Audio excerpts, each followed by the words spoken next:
Haleluya. Puji nama Tuhan. Shalom jemaat dikasih Tuhan. Shalom. Shalom. Pagi hari ini kita bersyukur kepada Tuhan. Amin. Mari Bapak Ibu dikasih Tuhan, sebelum kita mulai ibadah kita satukan hati, kita mau berdoa. Kami bersyukur Tuhan pagi hari ini buat kebaikan-Mu dalam kehidupan kami Bapa. Kami sungguh bersyukur Tuhan atas kasih setia-Mu yang melimpah dalam kehidupan kami Tuhan. Tuhan, kami percaya Tuhan Yesus, Engkau akan mencurahkan Roh Kudus-Mu atas setiap kami Tuhan. Dan Roh Kudus-Mu yang akan menuntun kehidupan kami Bapa dalam setiap langkah kami Tuhan. Bapa, terima kasih buat pagi hari ini. Engkau membuktikan bahwa Engkau Allah yang hidup dan Engkau naik ke surga. Terima kasih Tuhan Yesus, terima kasih Roh Kudus. Biarlah setiap pujian kami Tuhan naikkan pagi-Mu pada pagi hari ini Tuhan Yesus. Dimuliakan nama-Mu Tuhan, ditinggikanlah Engkau atas setiap puji-pujian kami Tuhan Yesus. Setiap kami umat-Mu Tuhan datang dengan sendak, dengan kerendahan hati kami Tuhan. Kami menaikkan syukur kami. Terima kasih Bapa. Terpuji nama-Mu Tuhan pagi hari ini. Di dalam nama Yesus kami berdoa dan mengucap syukur. Haleluya. Amin. Berikan tepuk tangan buat Tuhan Yesus. Haleluya. Tuhan akan mencurahkan rohnya atas kehidupan kita. Amin. Haleluya. Mari kita sama-sama tepuk tangan jemaat yang dikasihi Tuhan. Yang di rumah-rumah, bahkan dimanapun kita memuji Tuhan Yesus.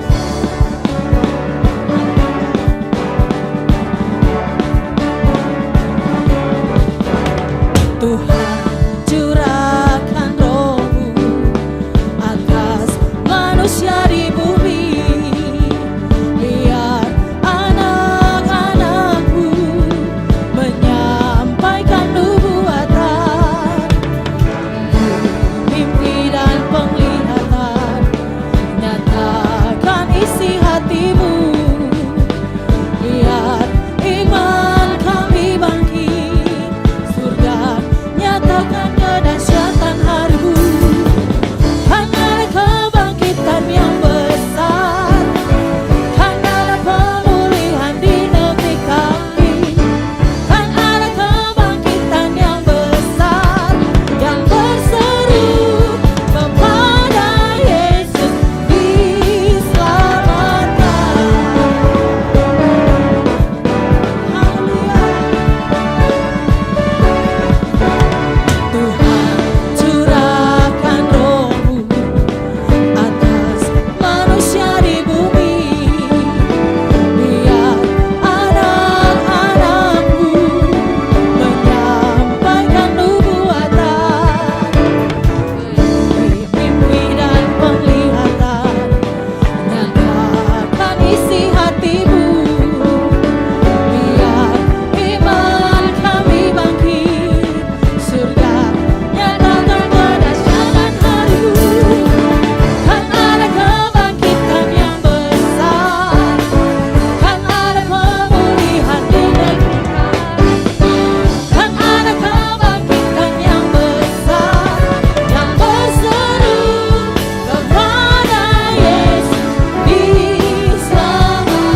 Kan ada kebangkitan yang besar, kan ada pemulihan di negeri kami. Kan ada kebangkitan yang besar, yang berseru kepada Yesus diselamatkan. Tepuk tangan di atas kepala yuk. Kan ada kebangkitan yang besar, kan ada pemulihan di negeri kami. Kan ada kebangkitan yang besar, yang berseru kepada Yesus diselamatkan. Yang berseru kepada Yesus diselamatkan. Yang berseru kepada Yesus diselamatkan.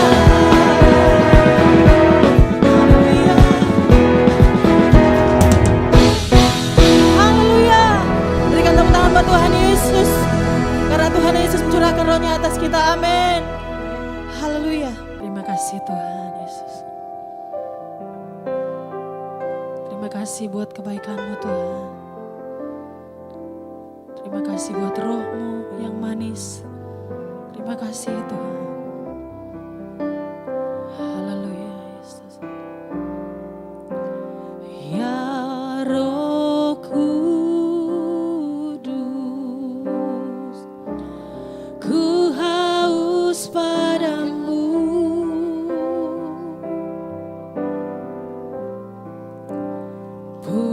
Puaskan sekarang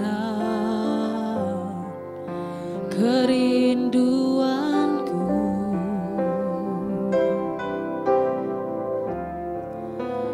Ya Roh Kudus, Kau menuntunku.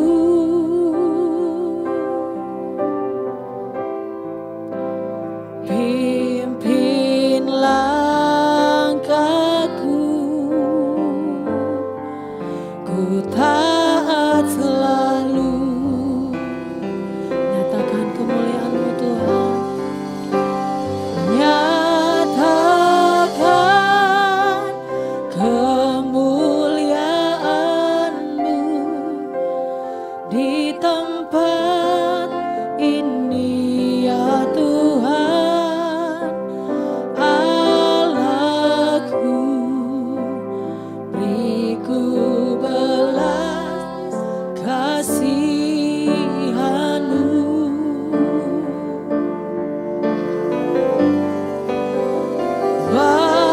Bangkitkan roh-Mu di dalamku, nyatakan kuasa nama-Mu.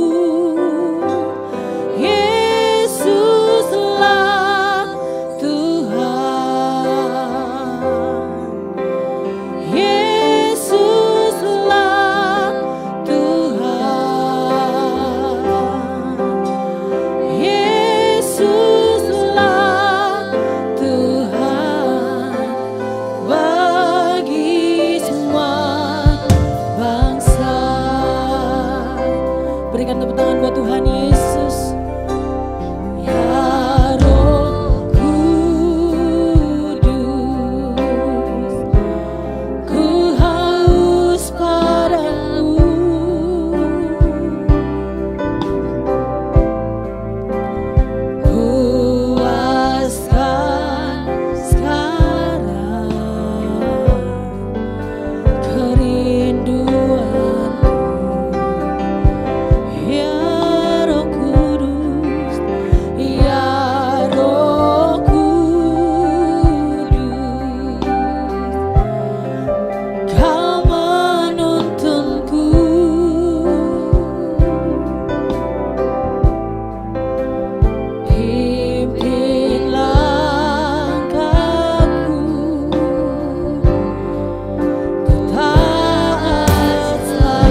Biarlah bangkitkan roh kami ya Tuhan.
Baik jemaat yang kasih Tuhan, kita akan sama-sama mendeklarasikan arti Pentakosta ketiga. Tuhan Yesus memberkati. Pentakosta ketiga. 1. Pentakosta ketiga adalah pencurahan Roh Kudus yang dahsyat di zaman ini, melebihi yang terjadi di Azusa Street. 2.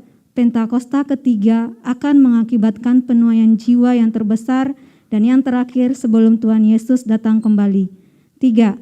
Pentakosta ketiga akan membangkitkan generasi Yeremia, yaitu anak-anak muda yang dipenuhi Roh Kudus, cinta mati-matian kepada Tuhan Yesus, tidak kompromi terhadap dosa, dan akan bergerak untuk memenangkan jiwa. 4. Pentakosta ketiga lahir di Indonesia dan bergerak ke bangsa-bangsa. Gerakan ini dari timur ke barat dan akan kembali ke Yerusalem. 5. Pentakosta ketiga akan memberikan kuasa untuk menyelesaikan amanat agung, dan setelah itu Tuhan Yesus datang kembali.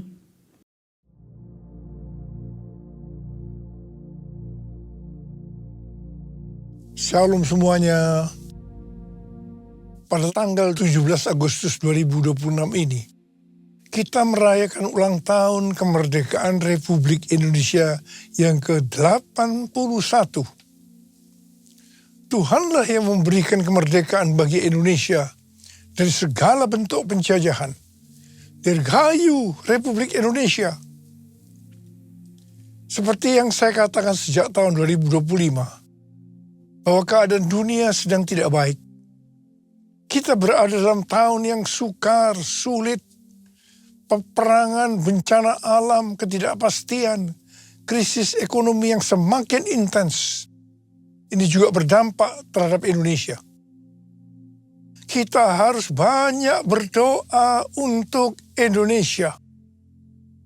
Janji Tuhan dalam 2 Tawaris 7 ayat 13 dan 14 berkata, bila mana aku menutup langit sehingga tidak ada hujan, dan bila mana aku menyuruh belalang memakan habis hasil bumi, dan bila mana aku melepaskan penyakit sampar di antara umatku, dan umatku yang atasnya namaku disebut, merendahkan diri, berdoa dan mencari wajahku, lalu berbalik dari jalan-jalannya yang jahat, maka aku akan mendengar dari sorga dan akan mengampuni dosa mereka serta memulihkan negeri mereka.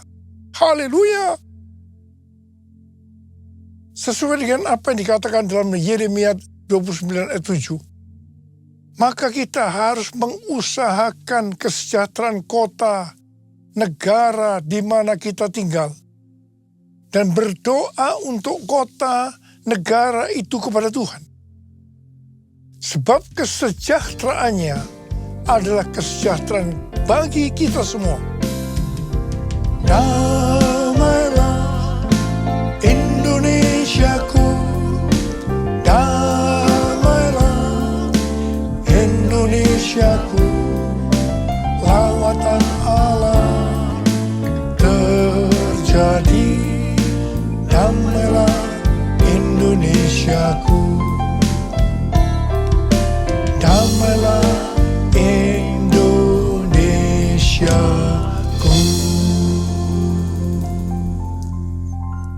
Pada bulan Agustus ini yang merupakan bulan bersejarah bagi bangsa Indonesia, Tuhan juga mengingatkan kepada kita orang percaya bahwa kita sudah dimerdekakan dari penjajahan hukum dosa dan hukum maut.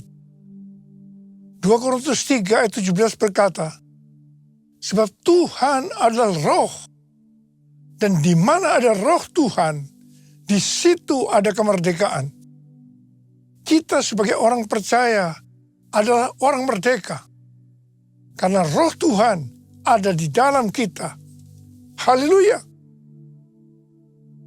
1 Korintus 6 ayat 19 dan 20 berkata, atau tidak tahukah kamu bahwa tubuh kamu semua adalah bait Roh Kudus yang tinggal di dalam kamu, roh yang kamu peroleh dari Allah, dan bahwa kamu bukan milik kamu sendiri, sebab kamu telah dibeli dan harganya telah lunas dibayar. Karena itu, muliakanlah Allah dengan tubuhmu. Sesuai dengan Roma 10 ayat 9 dan 10.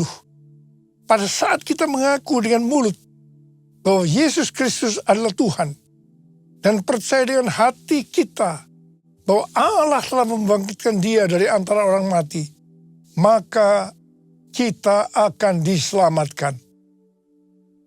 Sebab dengan hati orang percaya sehingga dibenarkan, dan dengan mulut orang mengaku sehingga diselamatkan.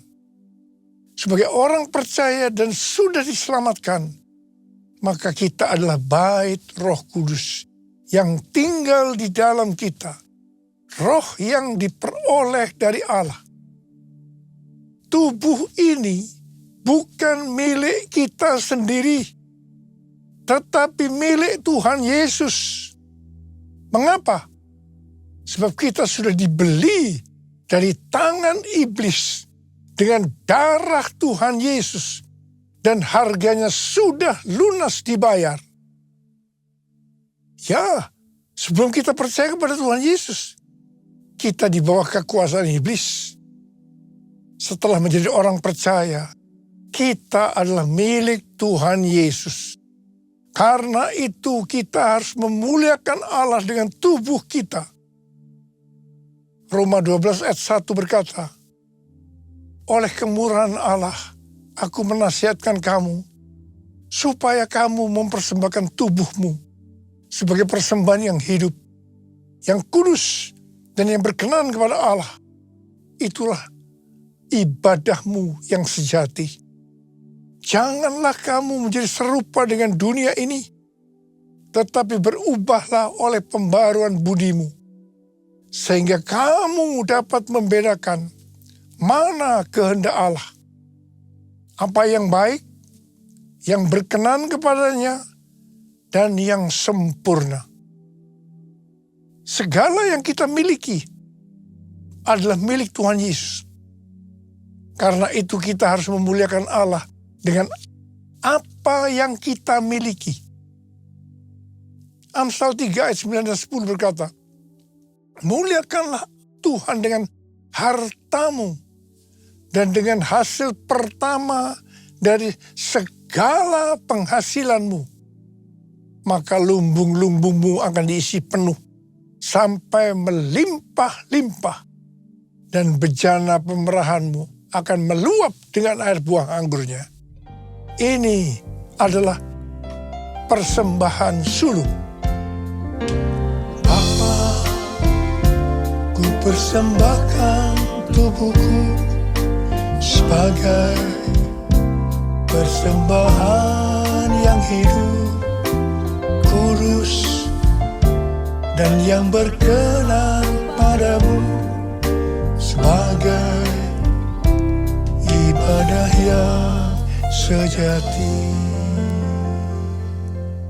Saya katakan sekali lagi, bahwa sejak tahun 2025 Tuhan mengingatkan kita tentang keadaan dunia.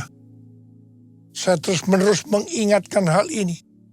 Kita sedang memasuki keadaan yang sukar, sulit, peperangan, bencana alam, ketidakpastian, krisis ekonomi yang akan semakin intens. Memasuki tahun 2026, keadaan ini akan semakin parah sampai dengan hari ini. Keadaan tidak akan bertambah baik, sebab kita sedang menuju masa pencobaan yang akan datang ke seluruh dunia untuk mencobai mereka yang ada di dalam dunia ini. Seperti yang Tuhan Yesus katakan kepada jemaat di Philadelphia. Sesuai dengan referensi Alkitab Penuntun Hidup Berkelimpahan, seri The Full Life Study Bible, tentang perkataan Tuhan Yesus kepada jemaat di Philadelphia untuk melindungi mereka yang menuruti firman Tuhan, untuk tekun menantikan kedatangan Tuhan.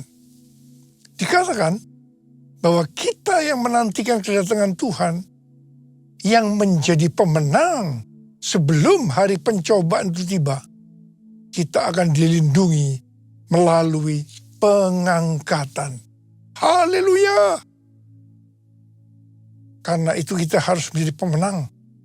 Seperti yang Tuhan Yesus katakan kepada jemaat di Philadelphia, siapa yang bertelinga, hendaklah mendengarkan apa yang dikatakan Roh kepada jemaat-jemaat.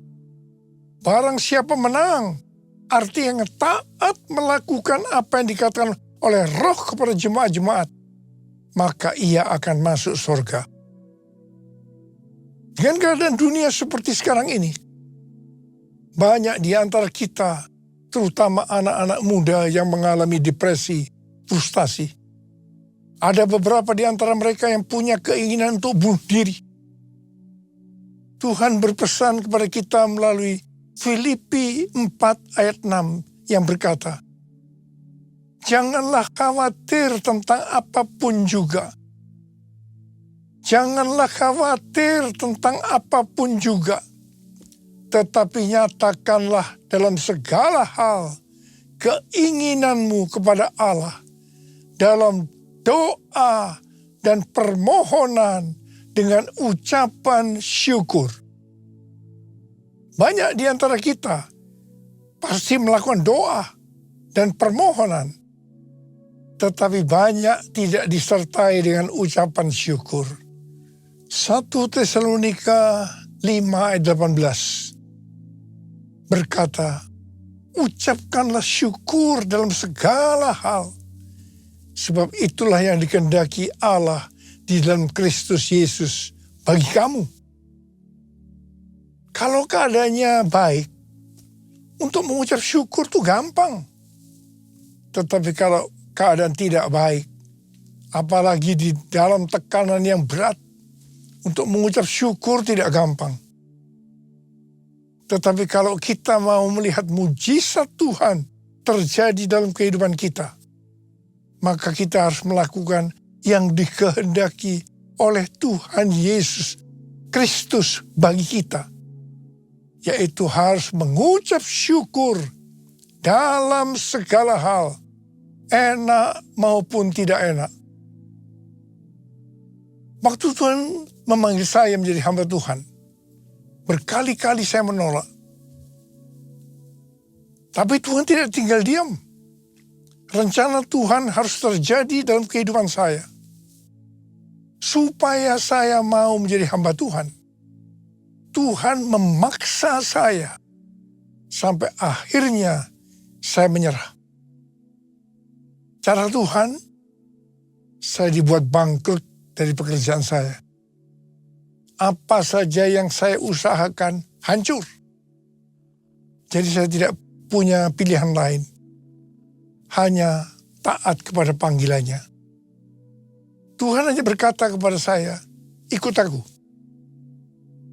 Saya tidak punya pengalaman apa-apa untuk melayani pekerjaan Tuhan. Modal yang saya punya hanya bisa menyanyi dan main gitar. Terus terang saya kebingungan dan sangat tertekan. Sampai puncaknya, saya hanya berkata kepada Tuhan bahwa saya tidak kuat lagi. Pada saat itu, saya ingat saya duduk di lantai. Tiba-tiba Tuhan berkata kepada saya, Niko, dalam keadaan seperti ini, hendaknya kamu mengucap syukur. Pada awalnya saya tidak bisa mengerti kenapa saya harus melakukan itu. Tetapi Tuhan Yesus berbicara seperti itu. Niko, dalam keadaan seperti ini, hendaknya kamu mengucap syukur. Saya pada waktu itu mengambil gitar. Dan keluarlah lagu ini. Segala puji syukur hanya bagimu Tuhan.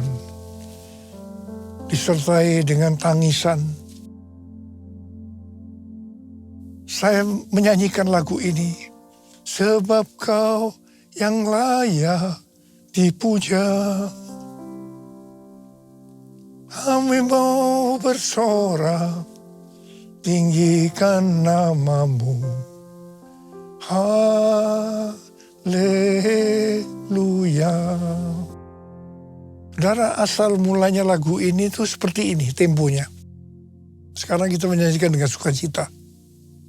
Tapi pada waktu itu, saya juga nyanyinya tidak seperti ini. Dengan terbata-bata, disertai dengan tangisan. Saya terus segala puji. Saudara, ini untuk pertama kalinya saya mengucap syukur dalam keadaan yang tidak enak. Saya percaya, kalau saya ada sebagaimana saya ada seperti sekarang ini, salah satunya karena saya melakukan perintah Tuhan untuk mengucap syukur dalam segala hal, enak maupun tidak enak. Saya mau katakan sesuatu, ada kuasa dalam pengucapan syukur. Banyak orang yang mengalami mujizat-mujizat dengan mengucap syukur dalam segala hal.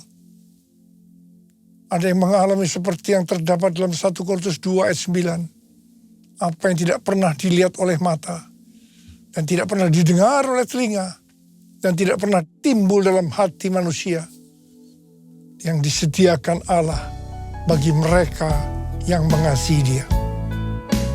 Ku mau selalu bersyukur, selalu bersyukur. Kau Tuhan yang setia, yang selalu menopang. Ku mau selalu bersyukur, selalu bersyukur. Kau Bapa-Ku yang setia, Kau Bapa-Ku yang setia. Hari-hari ini saya terus-menerus dengan bertalu-talu minta kepada Tuhan untuk lebih mengerti akan isi hati Tuhan. Lebih mengerti akan tuntunan Tuhan untuk kehidupan ini. Tuhan menjawab dalam Yeremia 33 ayat 3. Berserulah kepadaku, maka aku akan menjawab engkau dan akan memberitahukan kepadamu hal-hal yang besar dan tidak terfahami, hal-hal yang tidak kau ketahui. Saya banyak berseru dalam doa, pujian, dan penyembahan bersama-sama dalam unity siang dan malam. Tuhan memberikan pengertian tentang tema tahun 2026. Tahun 2026 adalah tahun amanat agung. Begitu memasuki tahun amanat agung, keadaan dunia menuju kepada keadaan yang tidak baik. Lebih lagi, untuk menyelesaikan amanat agung, yaitu supaya Injil diberitakan di seluruh dunia, menjadi kesaksian bagi semua bangsa. Supaya kita memuridkan bangsa-bangsa, goncangan-goncangan harus terjadi. Tema tahun 2026, tahun amanat agung, ini untuk mengingatkan bahwa kedatangan Tuhan Yesus sudah sangat dekat. Tuhan Yesus berkata, "Aku datang segera." Untuk menyelesaikan amanat agung, harus dengan pola Tuhan Yesus. Seperti yang terdapat dalam Kisah Para Rasul. Di sini dituliskan, untuk menyelesaikan amanat agung, harus melalui 3 langkah. Langkah yang pertama, harus menerima kuasa Roh Kudus. Waktu Tuhan Yesus akan naik ke sorga, Dia memberikan pesan yang terakhir kepada murid-muridnya. Dalam Kisah Para Rasul 1 ayat 8. Tetapi kamu akan menerima kuasa kalau Roh Kudus turun ke atas kamu. Dan kamu akan menjadi saksiku di Yerusalem dan di seluruh Yudea dan Samaria dan sampai ke ujung bumi. Penyelesaian amanat agung dimulai dari Yerusalem. Kemudian seluruh Yudea dan Samaria dan sampai ke ujung bumi. Setelah itu Tuhan Yesus naik ke sorga. 120 murid berkumpul di kamar loteng di Yerusalem. Apa yang mereka lakukan untuk menantikan pencurahan Roh Kudus? Mereka semua bertekun dengan sehati dalam doa bersama-sama. Artinya mereka berdoa, memuji dan menyembah Tuhan dalam unity siang dan malam. Ini adalah prinsip restorasi Pondok Daud. Ini adalah prinsip menara doa. 10 hari setelah melakukan ini, pada hari raya Pentakosta, tiba-tiba terdengarlah bunyi seperti tiupan angin keras memenuhi ruangan itu. Dan tampaklah lidah-lidah seperti nyala api yang bertebaran dan hinggap kepada kepala mereka masing-masing. Mereka dipenuhi Roh Kudus. Mereka berkata-kata dalam bahasa-bahasa lain, seperti yang diberikan oleh Roh Kudus itu kepada mereka untuk dikatakan. Itu adalah bahasa roh. Apa yang terjadi setelah murid-murid dipenuhi dengan Roh Kudus? Hal yang pertama, Petrus berkhotbah sekitar 5 menit. 3.000 orang bertobat dan dibaptis. Dan hal yang kedua, setelah murid-murid dipenuhi dengan Roh Kudus, mereka dipakai oleh Tuhan untuk menyatakan tanda-tanda dan mujizat. Sehingga banyak orang yang bertobat. Hal yang ketiga, setelah murid-murid dipenuhi dengan Roh Kudus, maka cara hidup mereka berubah. Sehingga banyak orang yang bertobat. Perubahan-perubahan yang terjadi dalam cara hidup jemaat yang membuat banyak orang bertobat adalah yang pertama, mereka bertekun dalam pengajaran rasul-rasul. Bagi kita, ini juga bisa diartikan mereka suka membaca Alkitab. Yang kedua, mereka suka berdoa dan hidup dalam unity. Yang ketiga, mereka suka memberi. Yang keempat, mereka suka memuji Allah dan bergembira. Tulus hati atau hidup berintegritas. Alkitab katakan bahwa mereka disukai semua orang Dan tiap-tiap hari jumlah orang yang diselamatkan bertambah. Haleluya! Langkah kedua untuk menyelesaikan amanat agung menurut Kisah Para Rasul adalah melalui aniaya.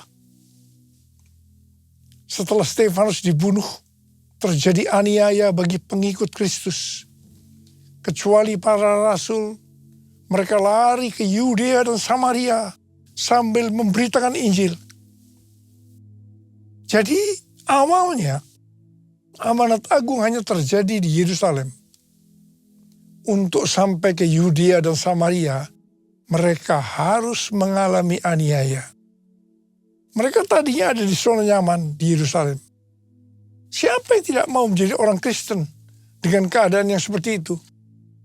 Tetapi amanat agung belum selesai. Sebab selain Yerusalem, amanat agung harus terjadi di Yudea dan Samaria. Supaya mereka mau menyelesaikan amanat agung sampai Yudea dan Samaria.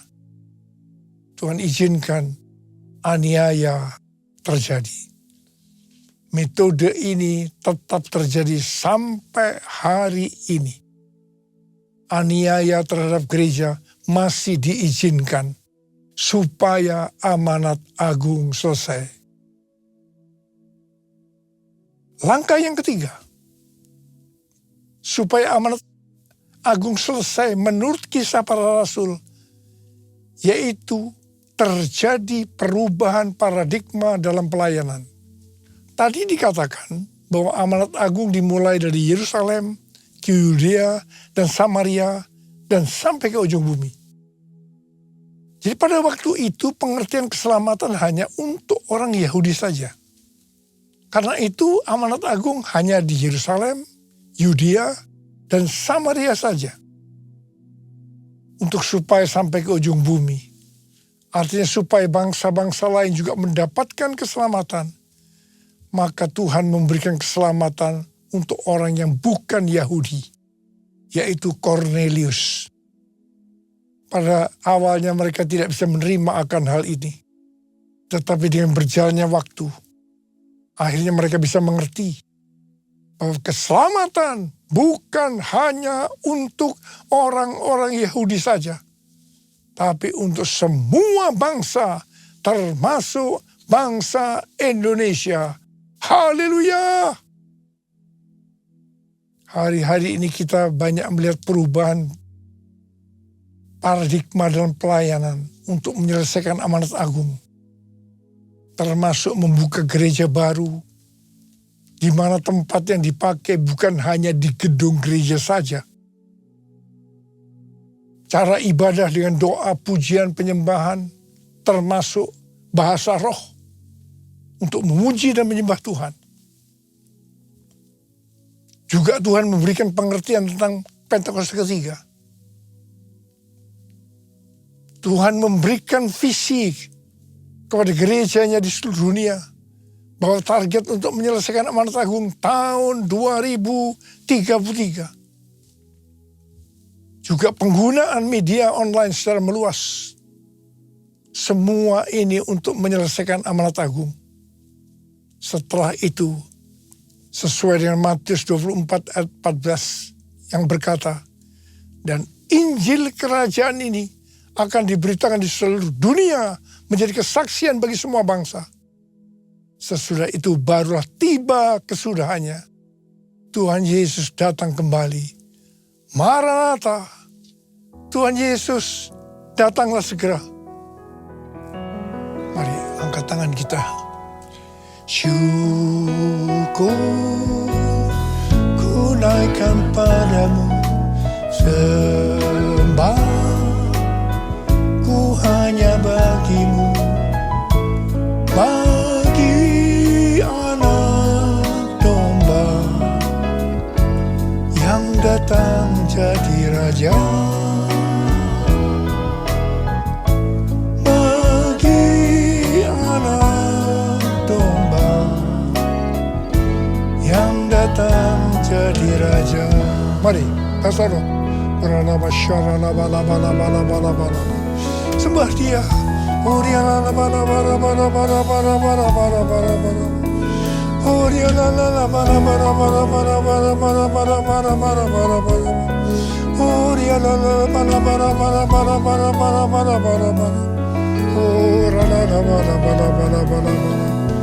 Abba, urapi kami, Abba. Urapi anak-anak-Mu yang sedang menanti-nantikan kedatangan Tuhan. Urapi kami. Taruh tangan di kepala masing-masing. Urapi kami. Terima pengurapan Tuhan. Terima.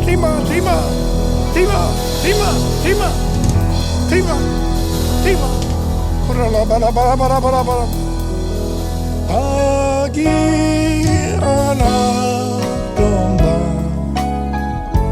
yang datang jadi raja, bagi anak domba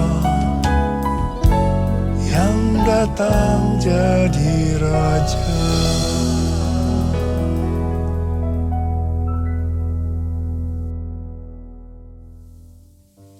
Kita akan masuk dalam perjamuan kudus. Perjamuan kudus adalah perjamuan Tuhan Yesus sendiri. Setiap kali kita masuk dalam perjamuan kudus, kita akan mengingat ayat ini.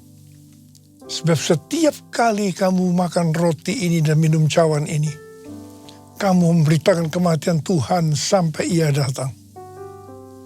Perjamuan kudus adalah perjamuan Tuhan Yesus sendiri. Setiap kali kita masuk dalam perjamuan kudus, Yesus selalu berkata, biarlah ini menjadi peringatan akan daku. Peringatan akan daku. Karena itu arahkan hati kita kepada kebaikan Tuhan. Supaya kita lebih mengasihi Tuhan Yesus. Kita lebih mengasihi satu dengan yang lain. Bapa, siapakah kami sebelum kami mengenal Engkau? Kami semua orang berdosa. Upah dosa adalah maut, mati. Tapi Engkau yang tidak berdosa telah dijadikan dosa oleh karena kami. Engkau harus turun dari sorga mulia, mati ganti kami dengan penderitaan yang luar biasa. Sungguh kalau kau pikirkan betapa baiknya Engkau Tuhan, betapa baiknya Engkau itu. Kau jadikan kami sebagai anak-anak-Mu. Engkau tuntun, Engkau bela, Engkau lindungi, Engkau berkati kami. Engkau tegur juga kalau kami salah, ya Abba. Itu Engkau ya Abba, itu Engkau. Tuhan Yesus akan memberkati kita melalui perjamuan kudus. Tapi Tuhan mau agar kita makan dan minum dengan cara yang benar.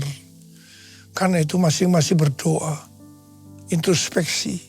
Firman Tuhan sudah dibagikan. Mari mengaca pada firman yang sudah dibagikan. Kalau Tuhan mengingatkan, agar kita menyelesaikan segala sesuatunya dengan Tuhan. Langsung minta ampun. Ampuni kami Tuhan. Ampuni kami. Ampuni kami Tuhan. Ampuni. Bapa, terima kasih. Kami akan masuk dalam perjamuan kudus dengan hati yang penuh ucapan syukur. Dalam nama Yesus kami berdoa. Amin.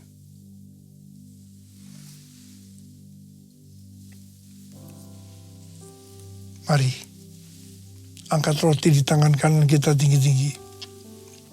Sebab apa yang telah aku teruskan kepadamu telah aku terima dari Tuhan. Yaitu bahwa Tuhan Yesus pada malam waktu yang diserahkan mengambil roti. Dan sesudah itu yang mengucap syukur atasnya. Ia memecah-mecahkannya dan berkata, inilah tubuhku yang diserahkan bagi kamu. Perbuatlah ini menjadi peringatan akan aku. Sudah dikasih Tuhan, bukankah roti yang kita pecah-pecahkan ini adalah persekutuan kita dengan tubuh Kristus. Mari kita makan dalam nama Yesus.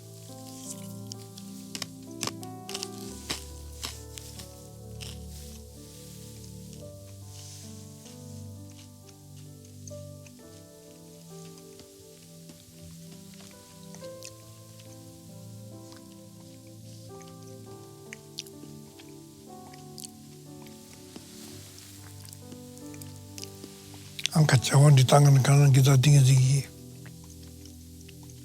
Demikian juga yang mengambil cawan sesudah makan. Lalu berkata, cawan ini adalah perjanjian baru yang dimeteraikan oleh darahku. Perbuatlah ini. Setiap kali kamu meminumnya, menjadi peringatan akan aku. Supaya kasih Tuhan bukan cawan pengucapan syukur. Yang atas kita ucapkan syukur adalah persekutuan kita dengan darah Yesus. Mari kita minum dalam nama Yesus.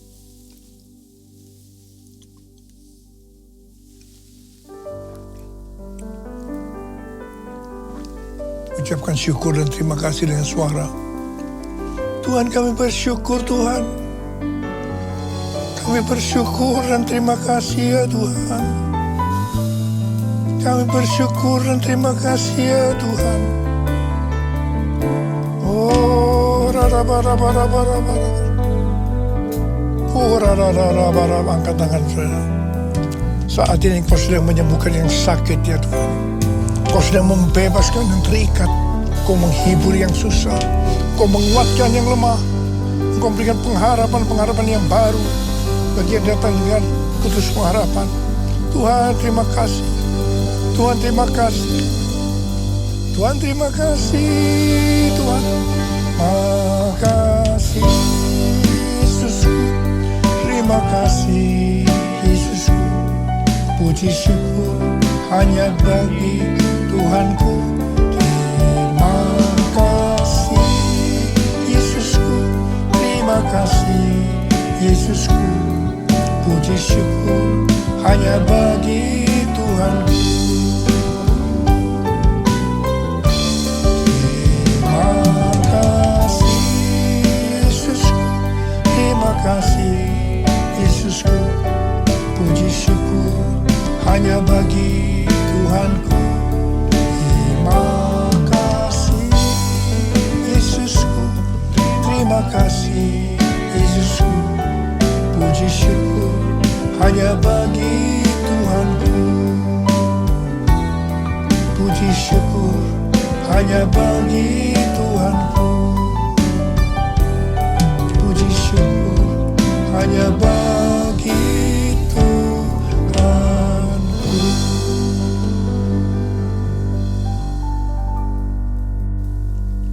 Sekarang terimalah berkat Tuhan. Kasih karunia yang berlimpah-limpah daripada Allah Bapa dalam anak yang tunggal Yesus Kristus. Persekutuan yang manis dengan Roh Kudus menyertai kita semua mulai hari ini. Sampai Tuhan Yesus datang menjemput kita di awan-awan dan bahkan sampai selama-lamanya. Yang percaya bersama-sama katakan, Amin.